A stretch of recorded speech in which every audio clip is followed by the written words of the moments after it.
Bueno, pues ya continuamos con la última charla, ponencia, como lo queréis llamar, ¿no? de la mañana, ¿no? Y en este caso, como os digo, pues nos parecía interesante compartir un proyecto muy concreto, con un foco muy local, en un espacio natural concreto, por una persona de aquí de La Rioja, pero que también ha tenido una trayectoria fuera de este territorio, ¿no? Que es Flora Memoriae, y también que conozcáis a Sofía, que como digo es una persona que viene trabajando de una manera muy concienzuda y muy directa en todos estos temas desde la práctica artística, situada, esta palabra que también es ahora muy utilizada, ¿no? Y de una manera muy comunitaria, ¿no? Con lo cual, pues para mí Sofía me parecía que era fundamental, ¿no? Muy valioso, ¿no? que participara y cerrara también la mañana para ponerle cara y ojos, ¿no? También a un proyecto de estas características. Así que cuando quieras, Sofía, adelante. Bueno, pues lo primero de todo, ya habéis agradecido a instituciones, así que no me voy a repetir, pero yo quiero agradecer a quienes estáis aquí hoy, ¿no? Que es como un reto venir hasta San Román, muchas personas que ni siquiera sabíais dónde estaba igual, ¿no? Igual es la primera vez que venís en algunos casos, así que agradecer también que nos estéis dando calor, que estéis aquí con nosotros, ¿no? Que es, para mí es un lujo ver la sala casi llena, ¿no? O sea, es para mí un privilegio. Y como bien, me ha venido muy bien el cierre que has hecho, Antonio, porque hablando de Eugenio Ampudia, él hablaba de esas plantas, ¿no? Entonces, toda mi presentación la he enfocado a las personas, específicamente a la unidad mínima de persona, que es el yo, es decir, os voy a contar mi vida, pero en mi vida se han cruzado otras muchas personas y también mi mirada está muy desde el ecofeminismo, que antes ha contado Carla, que tiene que ver con poner la vida en el centro, y la vida es más allá de lo humano. Entonces, me interesa mucho ver cómo podemos ir ampliando esa mirada y desde el aprender haciendo en los diferentes espacios donde nos movemos, pues empezamos a meter nuevas perspectivas, ¿no? Entonces voy a hablar un poco de ese yo que no soy solo yo, sino que también son todas las referencias que cargo, las personas con las que conecto y la vida con la que me desarrollo, ¿no? De alguna manera. Entonces, este es el título que me proponía Pablo, ¿no? Para la presentación, que era pues, una aproximación creativa, sostenible al medio rural, nada menos. ¿Esto cómo lo aterrizamos, no? Pues le he puesto un subtítulo que creo que ayuda un poco a entender de qué vamos a ver aquí, ¿no? Que son monotipos naturales. Aquí hay muestras, he traído unas cuantas, luego nos podremos acercar, olerlas, verlas y entenderlas después del contexto general. Investigación social, que es otro de los ámbitos en los que me muevo, y la mediación participativa, ¿no? Yo no sé hacer las cosas sin gente, entonces pues un poco desde ahí. Y claro, ¿cómo puedo hablar de esto sin entender de dónde nazco, ¿no? Yo nací en el ámbito artístico, realmente, bueno, desde chiquitita siempre he estado en la asociación de mi barrio, yo soy de Logroño, mi barrio es Madre de Dios. Quienes conozcáis, pues Logroño he tenido mucha suerte, porque es un barrio que tiene muchísima actividad asociativa y desde pequeñita para mí pues, ha sido muy fácil el estar en un vínculo, ¿no? Con personas que quieren hacer cosas, que quieren promover cambios y que quieren hacer realidades nuevas, ¿no? Entonces, a mí me interesaba desde ahí, desde esas asociaciones, esos primeros contactos con la pintura, vi que me gustaba pintar y que yo entendía el mundo desde la pintura. O sea, yo veía los colores, veía las cosas, quería contar eso desde la imagen, ¿no? Así que fui a Salamanca, estudié grado de Bellas Artes y me especialicé en pintura neofigurativa, que diréis, vale, ¿y eso qué es, no?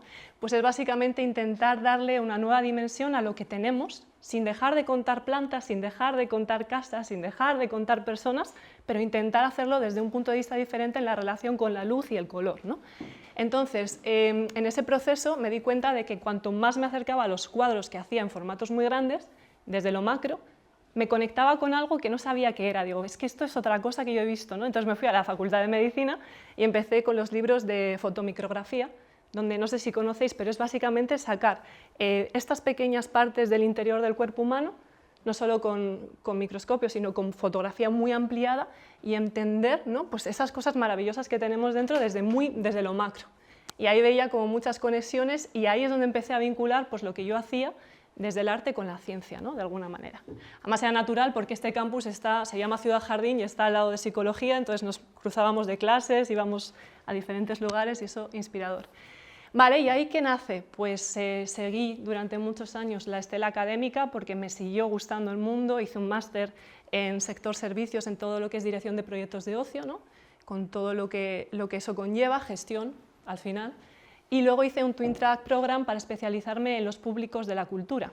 en Audience Development, que eso es muy común en otros lugares, éramos 5 países, estábamos entre Polonia, Reino Unido, Italia, España, y fue como muy curioso para mí porque me daba cuenta que, claro, las instituciones a la persona no la ponen en el centro habitualmente, ¿no? Pero sin embargo había corrientes, sobre todo en Dinamarca y en Reino Unido, que ya estaban haciendo eso y en Estados Unidos también. Entonces es como, wow, y también en Latinoamérica, ¿no? Digo, ¿por qué nosotros no estamos haciendo eso a nivel institucional, ¿no? ¿Qué nos está frenando? Y entonces de ahí llegué a la tesis doctoral que ha acabado este año, que es un título de estos largos y súper complejos, pero bueno, por eso lo he escrito, porque a veces hasta a mí se me olvida, que es el impacto de la participación cultural en el ecosistema neorrural, la matriz de los arraigos como propuesta metodológica para medir el vínculo de los proyectos culturales con sus territorios, nada menos. Ahora os explico qué significa eso, pero bueno, me doctoré en Ocio, Cultura y Comunicación para el Desarrollo Humano, y la idea era intentar medir lo intangible, ¿no? ¿Cómo podemos medir cómo de arraigado está un proyecto cultural a su territorio? Me diréis, esta cosa, ¿no? El arraigo es como un concepto, además se lo he hablado en el primer break, ¿no? Que ha sido en el café, lo hablaba con Antonio Guillén, le preguntaba, ¿no? Porque para desarrollar esta teoría que os voy a explicar, tuve en cuenta que teníamos entre un 50 y un 70% de nuestro cuerpo espeso agua, o sea, realmente es agua, pero, sin embargo, el suelo, lo que es todos los elementos del suelo, los oligoelementos, ¿no? Tanto el zinc como el silicio, todo esto, no aparecen en nuestro cuerpo, pero son esenciales, ¿no? Lo hablábamos antes, son pequeñas cosas que son esenciales para la vida. Y entonces desde ahí dije, ¿por qué estamos siempre pensando, cuando hablamos de arraigo, qué pensáis? ¿Qué se os viene a la cabeza? Un concepto, una metáfora, a nivel de metáfora. Raíces, ¿no? O sea, y raíces subterráneas principalmente. Entonces me di cuenta de que, ¿y por qué estamos mirando bajo la tierra, siendo lo que somos nosotras, sin mirar las raíces acuáticas, sin mirar las raíces aéreas, ¿no? Que nos están relacionando con otras maneras de ver el mundo?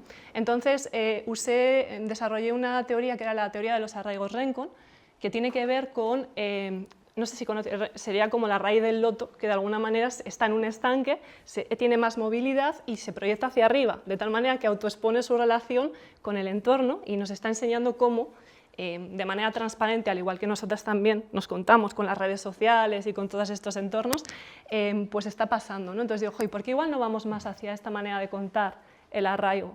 Y desde ahí, pues seguir produciendo arte, ¿no? En el 2023-2024 tuve la oportunidad de trabajar con Culture Action Europe. Antes hablabas, Antonio, del ODS 18, ¿no? Del ámbito cultura.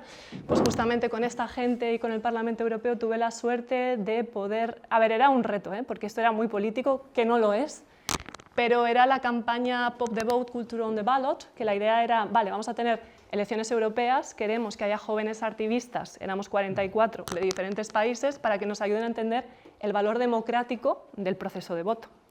Claro, nosotros los que fuimos allá todos éramos activistas y dijimos, ¿qué hace el Parlamento Europeo convocándonos para esto, ¿no? O sea, ya fuimos por curiosidad, por entender. Y al final ahí, como veíamos, yo ya he venido de investigar el término de arraigo, lo que me apetecía aquí era generar un fanzine comunitario, de alguna manera, viendo cómo entendían las personas, tanto en este caso de Nalda, que es un epicentro de mi actividad aquí en Rioja, ¿no? Por mi estudio, que luego hablaré de él, el estudio compartido que tenemos, y también en Bélgica, que esto estaba entre Bruselas y allá, ¿no? Entonces fue muy interesante ver todas esas reflexiones sobre el arraigo, sobre la pirámide de Maslow, que está tan obsoleta, ¿no? Sobre todo ese tipo de cosas, y la verdad es que surgieron conversaciones muy interesantes. Y justamente hablaba del estudio compartido porque para mí ha sido clave, ¿no? Para la experimentación. Como os decía, yo soy pintora y lo más parecido a la pintura en el ámbito del grabado es el monotipo. Por eso hablamos de monotipos, ¿no? Porque solamente puede existir una única vez. La matriz la pones y ya no va a volver nunca a ser igual, ¿no? Es lo más parecido a la pintura por eso, porque es una pieza única, ¿no? Y estas imágenes de aquí representan a Espacio Común en Nalda, que es un proyecto de economía social y solidaria que nace en el alto de la cooperativa del pueblo, la cooperativa agrícola, por una necesidad, y es que justamente la producción de la ciruela Claudia Reina, que es el fruto emblemático del pueblo junto con otras, pues en ese momento pues no estaba siendo tan rentable como en los años anteriores, entonces surge que hay una posibilidad de que ese espacio, que son una nave industrial muy grande, el piso de arriba, ya no hay actividad en él, y el banco pues empieza a decir, bueno, pues igual este espacio no podéis asumir, ¿no?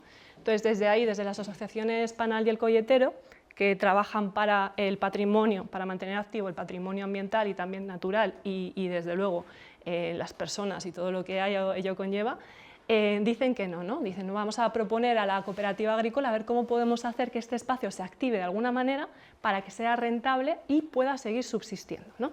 Entonces, en el 2018 nace Espacio Común.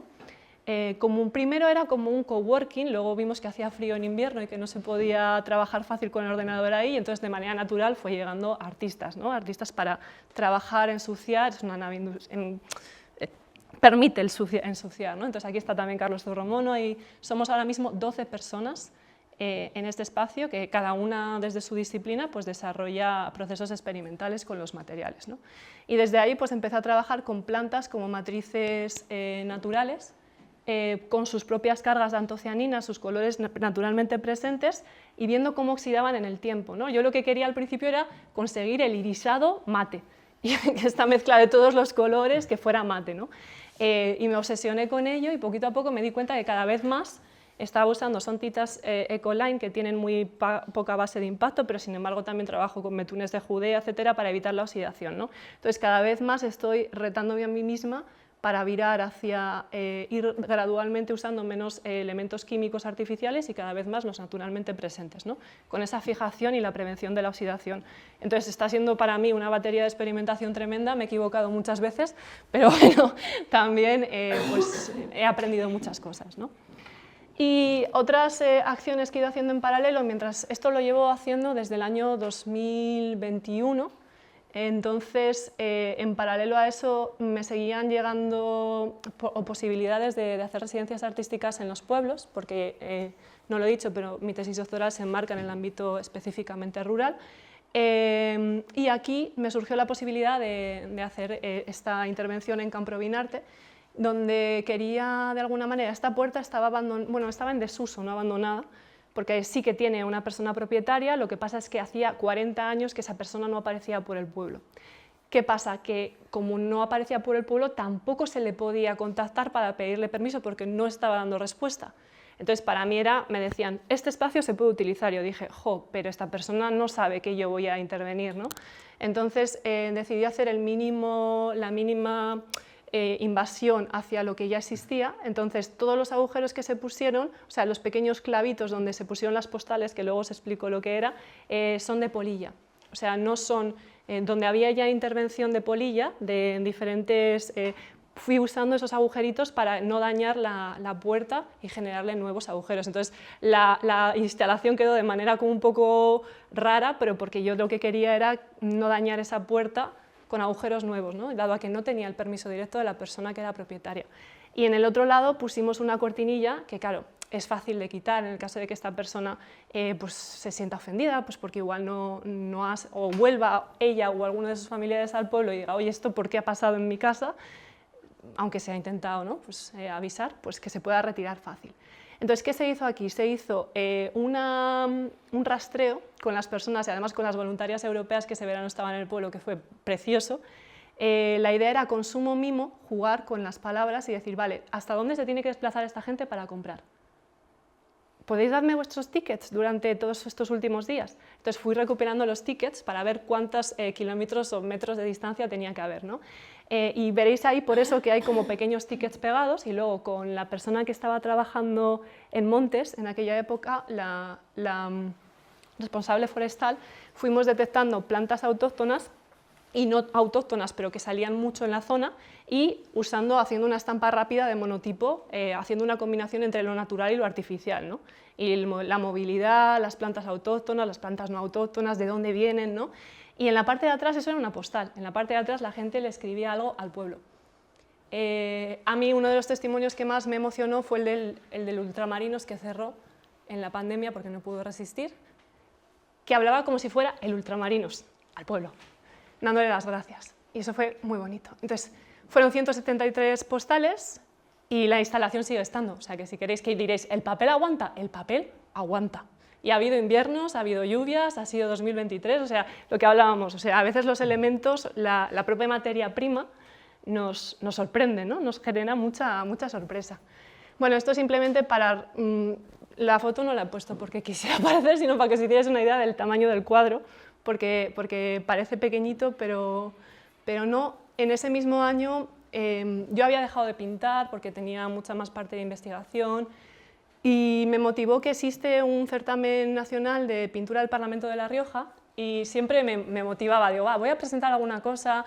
Nunca me cogían, pero bueno, sí, una vez sí me cogieron, pero no llegué a premio. Y en este año sí me dieron el premio Joven de Artista Riojana y me hizo especial ilusión porque la obra se llama El tercer paisaje, que no sé si conocéis la teoría del manifiesto de Gilles Clement, si conocéis, ¿no? Habla de esos espacios residuales que se van quedando abandonados en los planos urbanísticos, pues canteras planetarias, él llama para la biodiversidad, ¿no? Es muy bonito su concepto, y jardines planetarios. Y esos mapas que hay ahí, de hecho, salen de ese manifiesto del tercer paisaje de Gilles Clement, que me parecía interesante poner en diálogo con este espacio que está al lado de una finca que tienen mis padres en Albela de Iregua, donde viven alejados de todo, y para mí era un espacio, era un tercer paisaje, ¿no? Entonces, de alguna manera yo quería poner eso ahí y ponerlo en diálogo con esas cartografías, ¿no? Para recordarnos todo el tiempo, todo el rato, que es una teoría, pero que también está presente y que la podemos habitar, ¿no? Luego, en ese mismo año también, ojalá que estoy viendo, 2023 fue cañero, ¿eh? O sea, no me acordaba.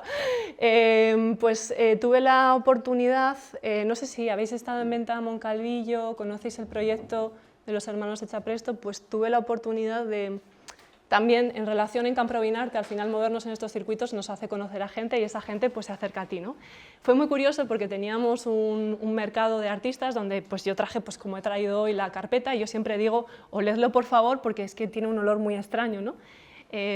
Las reacciones que hacen las plantas con todos los químicos que le hago con el tórculo de grabado donde se presiona y estalla todo, pues genera no solo ríos de color, sino también unos olores muy especiales. Y en ese mercado pues era la primera vez que yo abría el cajón de mis estampas al público así, ¿no? De aquella manera, y me daba como mucha impresión y me fui al baño un momento y cuando vuelvo veo a una persona que está oliendo, literal, sin que yo le haya dicho, claro, las estampas. Y me impresionó y le dije, uy, digo, ¿te puedo preguntar por qué estás oliendo? Y dice, es que yo soy sumiller. Y me impactó mucho y luego me habló y resulta que era Carlos Echapresto, ¿no? Me contó para ellos lo importante que era la huerta, que el proyecto al final es un restaurante estrella Michelin que está en Daroca de Rioja, y todo el restaurante tiene el centro hacia la huerta. La huerta es como el punto más valioso que tienen y además todo su proyecto versa en torno a eso, la comida también, ¿no? Cultivan cosas que se necesitan en cocina, tal, y me dice, ¿puedes hacer esto con cualquier tipo de planta? Y dije, sí. Dice, es que claro, el valor que veían y que yo empecé a ver también en ese momento es que podía radiografiar el momento, verano 2023, de un espacio específico gracias a esto y de una manera distinta, ¿no? Era como una radiografía contemporánea de cosas que estaban conviviendo, frutos, plantas artificiales, o sea, artificiales cultivadas, plantas autóctonas, o sea, todo eso que estaba pasando en un territorio en un momento determinado se podía registrar así. Entonces dije, ostras, es una manera de cartografiar y me llamó mucho la atención y dije, vale, pues vamos a probar. Y fue el primer juego, por así decirlo, de encargo, pero a la vez también como dándole un sentido de cartografía y taxonómico. De hecho, el proyecto se llamó Taxonomía de un jardín comestible y ahora está expuesto en Venta Moncalvillo, pero además, muy importante, la colaboración con Nelu, que es la persona que lleva las huertas y que está siempre, conoce todo, era una pasada, estaban con la biodinámica, las semillas, yo dije, ¿cuánto conocimiento puedo, ¿no? aprender, aunque sea de soslayo, porque luego si no lo aplicas, pues tampoco lo sabes, ¿no? Pero fue un lujo para mí estar con él mano a mano. Y aquí ya empieza, de todo esto, llegamos a Flora Memorial, ¿no? Que si quieres, como se inserta dentro de un amplio un poco más amplio, la idea es que Pablo también aquí presente pueda darle sentido de todo el ciclo completo donde se inserta, ¿no? Porque Jesús, estás aquí detrás, pero también formas parte de este ciclo, ¿no? De alguna manera. Y estás aquí. Pues gracias, Sofía. Y bueno, como habéis visto también, el proyecto de Flora Memorial es el resultado, ¿no? de un ciclo de trabajo, ¿no? Es un proyecto que surgió, yo creo que en el momento adecuado, en el lugar adecuado. Espacio Artevaca es un espacio cultural estable que hay en un pueblo de Rioja que se llama Viniera de Abajo, algunas de vosotras ya lo conocéis. y que trata básicamente de hablar del territorio o de ese territorio del Alto Najerilla, sea lo que sea el Alto Najerilla en La Rioja, pues de una manera creativa, ¿no? De hecho, en 2023, el proyecto existe desde 2020, pero en 2023 empezamos un cambio, ¿no?, en la dinámica de gestionar el espacio, que consistía y que tenía que ver con elementos que se han hablado aquí de sostenibilidad dentro de lo que cabe. Es decir, en 2023 empezamos a plantear proyectos de ciclo anual, ¿de acuerdo?, que formaran parte de un programa más amplio, ¿no?, y que tuvieran una implicación muy directa con contar los elementos distintivos o definitorios, ¿no?, de ese territorio, de manera muy amplia, ¿no? Empezamos en 2023, de hecho, este ciclo que denominamos Visiones del Territorio, con un proyecto ligado al origen del territorio, ¿no? Todo lo que resulta en un territorio, lo que podemos vivir, parte de un origen que en este caso que es común, que es la geología, cómo está conformado físicamente ese territorio. Cuando habéis venido esta mañana aquí, habéis experimentado un territorio concreto, ¿no?, el territorio del Camero Viejo, ¿no?, con unos rasgos geológicos y una realidad física muy determinada, que en algunos casos es amable y en otros casos es tortuosa, ¿no? Bueno, pues eso es el principio de todo. En la primera sesión, en el caso de la Bienal Climática, lo primero que hicisteis fue mapear un territorio concreto, ver cómo es ese espacio físico, ¿no?, porque eso define muchas cosas. Ese primer proyecto, que se llama Orogenias, lo plasmamos a través de un proyecto combinado de fotografía contemporánea y cerámica experimental, ¿no?, en esa parte con Jesús Rocandio, en este caso, a través de fotografías de este formato, y de María Rico, que es una ceramista experimental de aquí de La Rioja, pasando al lado más sensorial. Eso ocurrió en 2023 y ahí es donde empezamos ya a trabajar con la visión de 2025 en el proyecto de Sofía, porque sabíamos que queríamos incorporar esa pieza al ciclo de Visiones del Territorio. La segunda pieza, en 2024, fue un proyecto que tenía que ver con la memoria del territorio del Alto Najerilla, donde en un momento determinado hubo un hecho histórico relativamente reciente, muy definitorio, que fue la construcción de un pantano sobre un antiguo pueblo, Mansilla de la Sierra, ¿no?, y cómo todo eso generó, bueno, pues un evento social relativamente traumático que trasciende al día de hoy, que tenía que ver con la reubicación forzada de una comunidad muy compacta por un hecho como es la construcción de un pantano. Cuando habéis venido por aquí también habéis experimentado otro lugar, el Pantano de Terror, aunque ese no tiene ese carácter, y cómo ese hecho social hoy en día todavía permanece en la memoria de la gente que hay allí de una manera, como digo, un poco traumática. Bueno, había un proyecto fotográfico de una artista plástica que se llama Verónica Los Santos, que aunque vive en Berlín, tiene arraigo ella procede de ese pueblo, y había ya generado, ¿no?, un proyecto muy específico, muy potente, muy alemán plásticamente, en torno a ese elemento, ¿no? Y ese fue la segunda pieza de ese puzzle. Durante ese año 2024, Sofía ya estaba trabajando en este caso en Viniera de Abajo para generar este proyecto de Flora Memoriae, porque queríamos completar ese ciclo de 3 proyectos pues con una visión muy situada en torno a cómo en un entorno natural, otra pieza de identidad de cualquier territorio, configura, ¿no?, un espacio físico, un espacio cultural, un espacio mental, ¿no? Con una propuesta pues que tuviera un carácter también recreativo, es decir, no todo tiene que ser muy concienzudo, muy pesado, muy intelectual, sino también buscar un punto lúdico a todo este tipo de dinámicas, y lógicamente todo lo que tiene que ver con un entorno vegetal, natural, colorido, de ciclo anual, pues se presta mucho a ello, ¿no? En ese momento Sofía ya tenía esa técnica pues depurada o casi depurada, ¿no?, porque también había habido un proceso de experimentación artística pura y dura, ¿no?, que tuvo necesariamente un ciclo de perfeccionamiento, ¿no? Y la propuesta fue muy sencilla, ¿no?, crear un herbario contemporáneo de ese entorno, ¿no?, de una manera lo más participativa posible, contando con la gente local, que aportara sus conocimientos, sus recuerdos, sus experiencias, su pequeña intimidad, ¿no?, en torno a su vivencia con el entorno natural de aquella zona, ¿no? Y eso ha sido Flora Memoriae, que como os digo, pues ha tenido su manifestación expositiva durante este año, 2025, en ese lugar, Espacio Artevaca, y que también en esa línea de sostenibilidad, o como lo queramos llamar, que venimos hablando esta mañana, trata de ser un proyecto que no se agota en una exposición o en una final, sino que siguen pasando cosas en torno a eso, ¿no? Y buscar una continuidad de esos formatos es algo que es fundamental, ¿no? El proyecto ha tenido un recorrido fuera de La Rioja.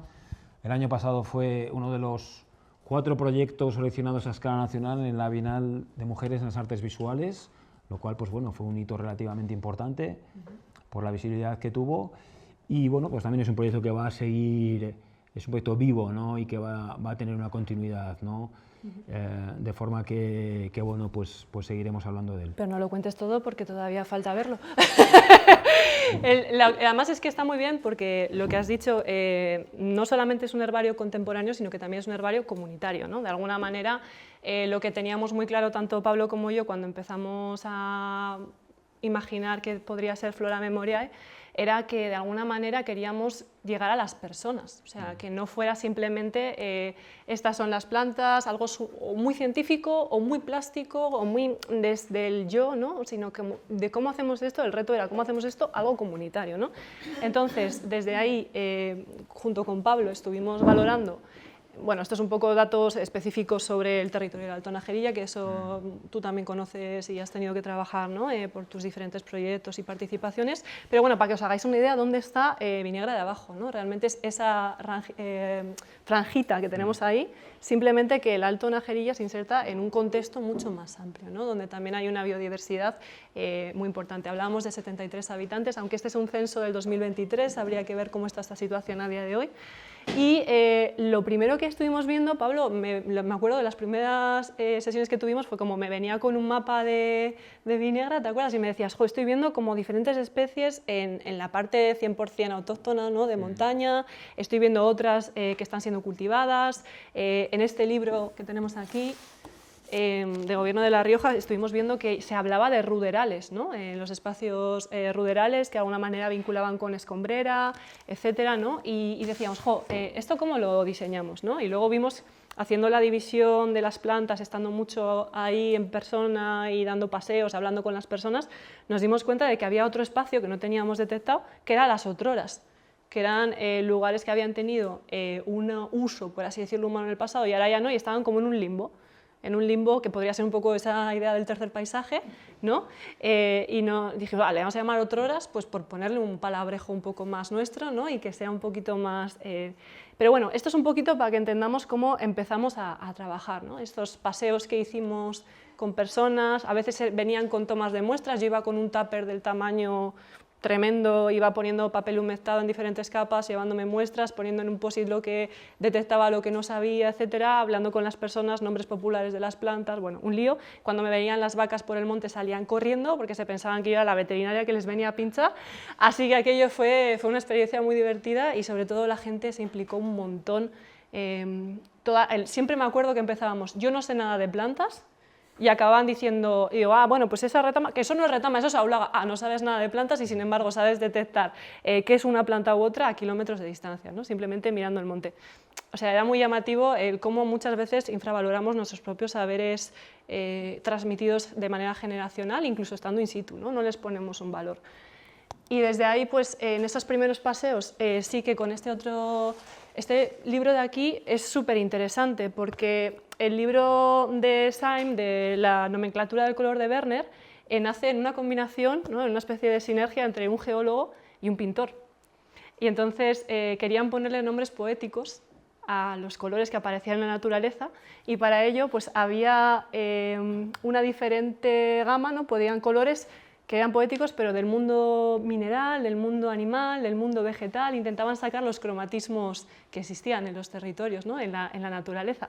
Y entonces nos lo pasamos muy bien esta primera etapa porque fuimos cogiendo pequeñas muestras de pequeñas cosas, viendo qué colores existían, luego si os acercáis lo veréis, hay anotaciones, este es el que usamos para eso, de los colores que fuimos detectando desde febrero del 2024 hasta marzo, estuvimos como un par de meses sacando colores para las partes artificiales de tintas de la gama Ecoline, ver que fueran lo más parecidas posibles a esta gama cromática para que fuera también coherente, ¿no? Lo que hablabas de la coherencia antes.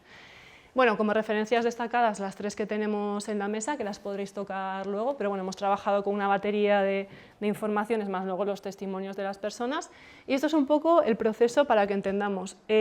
Nosotros íbamos hablando con las diferentes personas, nos dejaron entrar en jardines y huertos que están naturalizados, que de alguna manera pues igual no están en activo todo el tiempo, todo el rato, y también tienen como esas plantas autóctonas que ya han entrado ahí, ¿no? Y entonces íbamos cogiendo, pues eso es un ombligo de Venus, por ejemplo, hay achicoria, hay ortiga, hay bardana, entonces íbamos cogiendo muestras y a la vez testimonios, grabando la voz, para intentar acordarnos de las cosas que luego, pues quizás se nos olvidaban, ¿no? Porque al final esto tiene una capacidad limitada. Y esto fue muy divertido, ¿te acuerdas de este día, los huertos activos? Esto era, ahora ya este proyecto no existe, pero ha sido, el espacio como tal no existe, pero durante el año 2024 había este proyecto de huerto comunitario que de alguna manera pues, lideraba Ana Montero, ¿no? Del proyecto Enraiza de etnocosmética, que trabaja mucho con todo este tipo de mundos. Y ella lo que quería era generar un huerto comunitario donde las personas que no tuvieran acceso a huerto pues, pudieran plantar, ¿no? Y justamente el día que fuimos a hablar con ellas, pues estaban plantando lechugas, estaban haciendo el semillero, sí, sí. Y fue muy divertido porque al final acabamos participando sin darnos cuenta del huerto comunitario, ¿no? Entonces al final, estos son lo que os comentábamos antes, la escombrera de... Aquí fue muy interesante también porque detectamos que estaba el estramonio, y estaba el beleño negro, que es una planta bienal, y se dio justo en el año que estábamos con la recogida de las muestras, lo cual nos hizo muchísima ilusión, porque podría haber sido en otro año, y podría haber sido en este año y no tendríamos muestras en este caso del beleño negro, ¿no? Que sí que detectamos. Y luego en el ámbito doméstico, que eran los jardines, esos espacios de plantas de tiesto que tienen allá, ¿no? Era muy curioso porque aquí las vecinas nos contaban que, claro, debido a la circunstancia que tiene el pueblo, a nivel climático, frío, contrastes térmicos muy grandes, los geranios les encantan, pero los metían en casa, o sea, los sacan y los meten. Y luego tenían muchas plantas secas dentro de las casas, hechas con plásticos, con papeles, como recreando esa naturaleza que para ellas es más retador, que esté durante todo el año como en pleno apogeo, ¿no? Por así decirlo. Luego hay historias preciosas como la de los ricinos, la de aquí, ¿no? La del lirio azul, bueno, de Mari Carmen. Hay muchísimas historias que nos han ido regalando estos rastreos. Y luego en la parte autóctona o endógena de monte, pues también, ¿no? Estuvimos pensando, claro, eran cosas muy leñosas, muy bruscas, ¿no? Como cardos, raíces. Y decíamos, ¿cómo podemos contar esto? Nos retamos a intentar contarlo suavecito, lo más suave posible. Bueno, esto no es el mejor ejemplo, pero sí que hicimos pruebas también de intentar que fueran solo un rasgo, ¿no? Por así decirlo, como vemos aquí en el lateral, que fuera como una especie de radiografía del territorio, que se vieran un poquito solo lo que es la huella de la raíz y un poquito, hay una aulaga por ahí seca que luego la veréis. Y los otroras, que este es el antiguo depósito de agua, y algunas de las especies que se dan ahí, pues también hay 50.000 tipos de cardos, los galactites, etcétera, Celidonia mayor, la aulaga, lunaria. Entonces todo este tipo de plantas que se dan ahí pues las hemos visto evolucionar durante los diferentes momentos del año, porque este proceso lo fuimos repitiendo en todas las estaciones. Pues no hay las mismas plantas en otoño que en primavera, que en verano, que en invierno, ¿no? Y también nos dio, hablando con la gente, fuimos viendo cómo iban retrasándose la salida o la llegada de ciertas plantas dependiendo, ¿no? De lo que comentabas antes del cambio climático, ¿no? De ese efecto invernadero, cómo estaba condicionando que la vida de la biodiversidad también fuera distinta, ¿no? De alguna manera. Y bueno, actualmente esto se puede ver, en total han sido más de 150, 170 estampas, ha habido muchísimo material, tenemos muchísimos minutos de audio grabado, esa parte no la hemos querido socializar porque al final también son, en algunos casos eran testimonios muy personales de gente que nos contaba pues, cosas muy ligadas a su vida personal, entonces eso hemos decidido que lo vamos a guardar más como para nosotros, para acordarnos de este proceso. Y ahora mismo en Vaca, pues, si vais, pues podréis ver un poquito las diferentes capas que ha tenido, ¿no? Porque se ha seguido haciendo pintura también, hemos estado, esa capa de cómo trabajar las raíces, las cosas leñosas, se han trabajado con papel de pulpa, de papel reciclado también, ¿no? Entonces, bueno, ha habido un poco hay un poco de todo, así que estáis invitados porque está hasta al 26 de abril del 2026, estará en Espacio Arte Baca y podéis verlo por vuestros propios ojos. Y esto fue chulo porque hablabas de festivales, Antonio. En Viniegra de Abajo se hace Sierra Sonora y ahí Tamara Mendaza nos invitó a María Barco, que es botánica educativa y creativa de aquí de Rioja, también es doctora, pero en este caso en el ámbito más agro, ¿no? Y querían de alguna manera retarnos a hacer algo juntas que tuviera que ver con la exposición, y nosotras, genial, estupendo. Entonces se nos ocurrió hacer un herbario de alguna manera rápido, que fuera buscar los colores naturalmente presentes, ir por allá y marcar en un papel qué color sale con las plantas que están en el entorno, ¿no? Claro, plantas que fueran no tóxicas, que tuvieran unos colores interesantes, hicimos un mapeo juntas y luego pues les invitamos a soñar un poco en la línea de lo que lo proponían aquí, ¿no? En Werner y Saim, que era, ¿y qué color, qué animal podría tener este color, ¿no? O qué mineral podría tener, qué recuerdo te viene a esto? Y luego eso está ahora mismo en el lavadero, hemos hecho una instalación, está ahí, los resultados, y también con la lana teñida, que ahí, esto que veis aquí es la raíz de la rubia peregrina, que además ahí también en el pasado había la raíz de la rubia tintorum que se usaba para el tinte, para teñir la lana, porque mirad el color que tiene, es un color sumamente fuerte. Sí, es como un coral, es un color coralino, pero que además se tiene que recoger solo en otoño, porque es cuando tiene la mayor capacidad de tinte.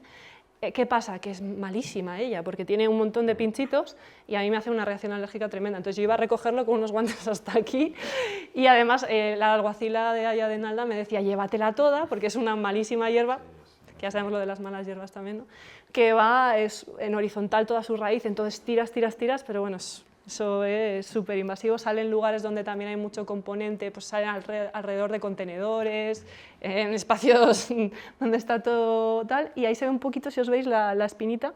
Entonces lo que hacíamos, hemos recolectado en Nalda, justo al lado del espacio común hay mucha, y en Espacio Arte Baca había una poca, en las huertas también, entonces fuimos recopilándola, la dejamos secar, y hemos teñido lana siguiendo el proceso de teñido convencional, y está también en el lavadero instalada, y ha sido un proceso chulo, ¿no? Entonces, ¿a qué me ha retado a mí en lo personal y en lo artístico este proceso? Pues a cada vez más, como os decía antes, ir quitando los tintes químicos, ir buscando cómo hacerlo de manera que esto, lo que hablábamos, se consume muchísima agua para hacer los tintes naturales, también es súper cuestionable, pero bueno, al menos que no se pierda el saber, ¿no?, el hacerlo. Y ya está, pues muchas gracias. No sé si tenéis alguna pregunta o...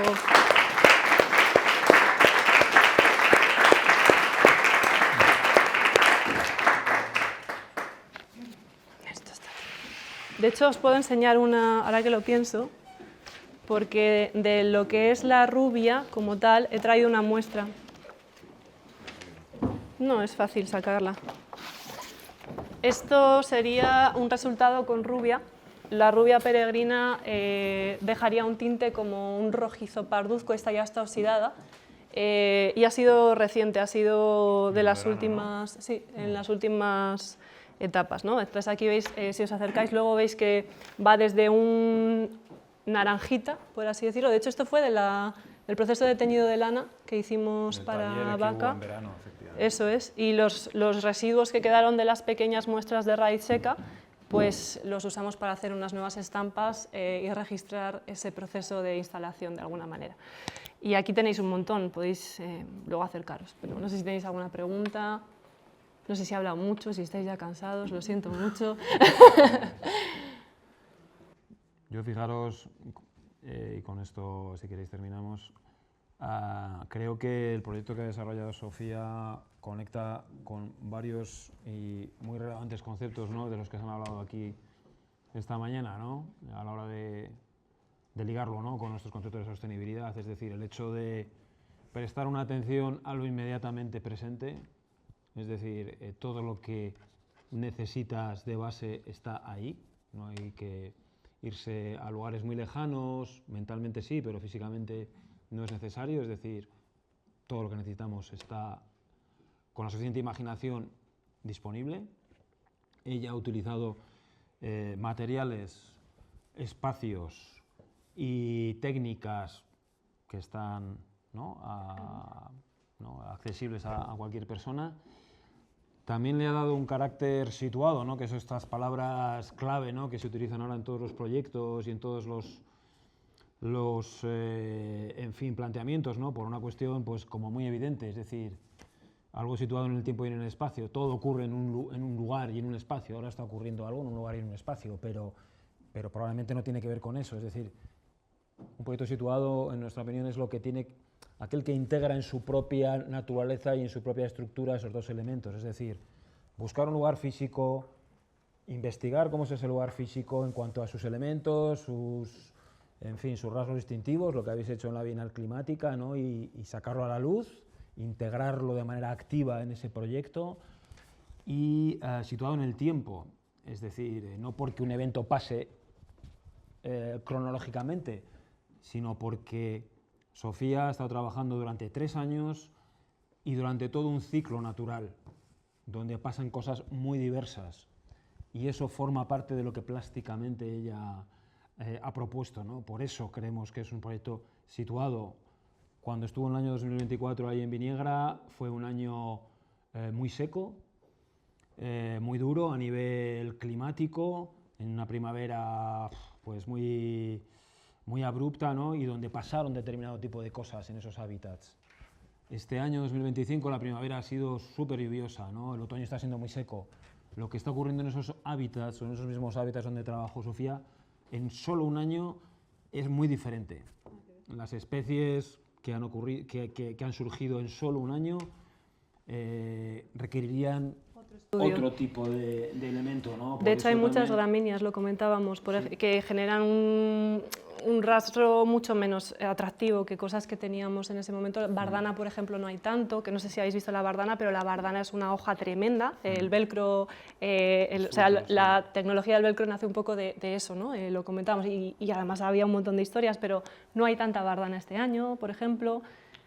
Otras plantas que hemos visto menos, el gordolobo también había menos. Bueno, florece en el ciclo bianual, efectivamente, Es. ¿no? Con lo cual, realmente esto que comentaba Antonio, ¿no?, de bueno, esta especie de conceptos que a veces se quedan como muy en la estratosfera, pues es que en una práctica muy concreta, muy situada y muy de aquí, ves cómo se cristaliza de forma muy diferente, ¿no? Y luego también, como habéis visto, algo fundamental que también comentaba Carla al principio, el componente lúdico, ¿no?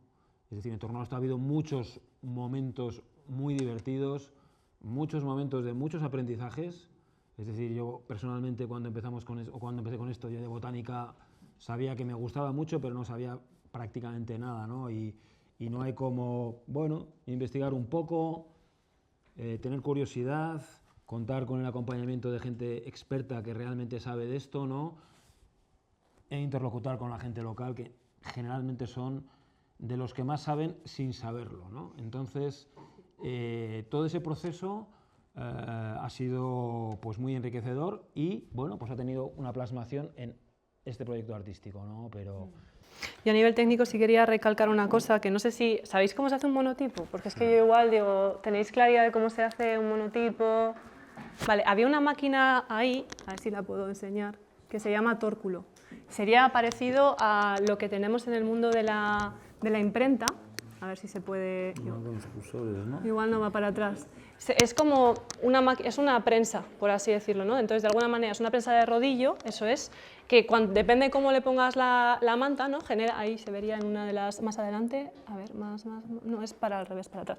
Bueno, en esta, que además es de aquí, justo, mira, no se ve mucho, pero esta máquina que tenemos aquí es el tórculo. Entonces, sería como una prensa, tú desde aquí le puedes regular la presión, ahí hay una palanca que a veces metía tanta cantidad, las cabezas de puerro, tenía que poner el pie y ponerme yo de pie encima, porque generaba una rotura y era tan grueso que yo quería que se aplastara muy bien, que hay mucha violencia, es un acto violento.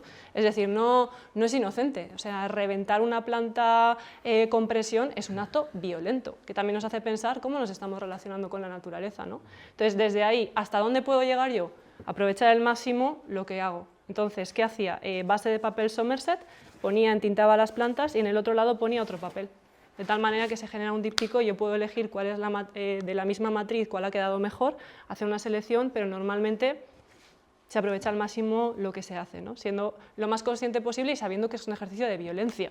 Pero al final es reventar una planta contra una prensa, ¿no? Con un rodillo, o sea, al final también da para pensar, ¿no? Y esto nos podría dar un debate tremendo, pero bueno, sin más.